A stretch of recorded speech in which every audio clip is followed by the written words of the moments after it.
Kunin natin si Teddy Bear.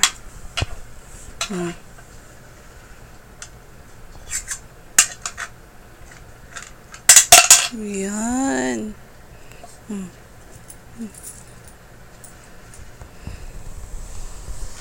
Bigay mo na kay Teddy Bear.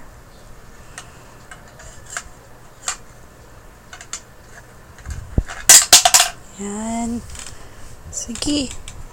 Lagay mo na lahat.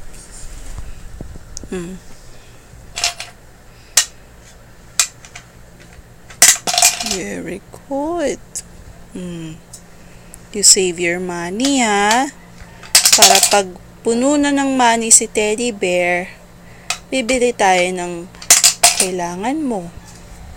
Diba? Yan. Meron pa? Wala na. Sabi mo, save. You say save. Help? Help kita? O, ayan. Lagay mo. Meron ka pa pala dyan, eh. Yan. Sige. Hindi natin pwedeng open yan hanggat hindi puno. O, lagay mo na yung